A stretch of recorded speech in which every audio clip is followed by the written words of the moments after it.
সত্যবচন চ্যানেলে আপনাকে স্বাগতম। আজকে ভিডিও মারণ ক্রিয়ার শিকার। কিভাবে বুঝবেন আপনার ওপর কালো জাদু করা হয়েছে? কি হঠাৎ করেই কোনো কারণ ছাড়া অসুস্থ হয়ে পড়ছেন? ডাক্তার দেখাচ্ছেন কিন্তু রিপোর্টে কিছুই আসছে না? কিংবা আপনার প্রিয়জন কি দিন দিন শুকিয়ে যাচ্ছে, যেন তার জীবনী শক্তি কেউ শুষে নিচ্ছে? গ্রাম বাংলার প্রাচীন তুকতাক বা কালো জাদুর জগতে একেই বলা হয় মারণ ক্রিয়া। আজকের ভিডিওতে আমরা উন্মোচন করব এই ভয়ঙ্কর মারণ ক্রিয়ার নেপথ্যের সত্য। তান্ত্রিক শাস্ত্র বা অঘরী সাধনায় মারণ ক্রিয়া হল এমন একটি পদ্ধতি যা কোনো ব্যক্তিকে শারীরিক বা মানসিকভাবে শেষ করে দেওয়ার জন্য ব্যবহৃত হয়। লক্ষণসমূহ: অকারণে রক্তবমি বা শরীরে কালশিটে দাগ, রাতের বেলা দুঃস্বপ্ন দেখা এবং মনে হওয়া কেউ গলার ওপর বসে আছে, অতিরিক্ত ওজন কমে যাওয়া এবং চোখের নিচে কালি পড়া, মানসিক অস্থিরতা এবং আত্মহত্যার চিন্তা আসা।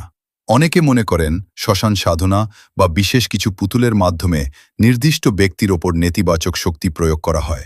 তবে মনে রাখবেন, অনেক সময় ভণ্ডতান্ত্রিকরা মানুষকে ভয় দেখিয়ে টাকা হাতিয়ে নেওয়ার জন্য এই মারণ ক্রিয়ার ভয় দেখায়। সতর্কবার্তা: বিজ্ঞান এইসব বিষয়কে সাইকোসোমেটিক ডিসঅর্ডার বা হ্যালুসিনেশন হিসেবে ব্যাখ্যা করে। তাই অন্ধবিশ্বাসে পা দেওয়ার আগে বিষয়টি খতিয়ে দেখা জরুরি।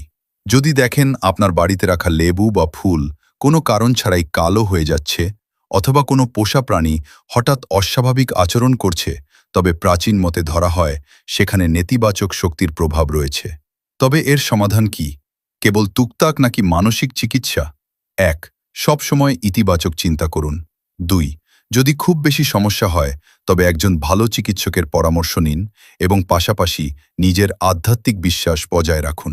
আজই যোগাযোগ করুন আমাদের ফোন নম্বরে যোগাযোগ +৯১৮597139৪77।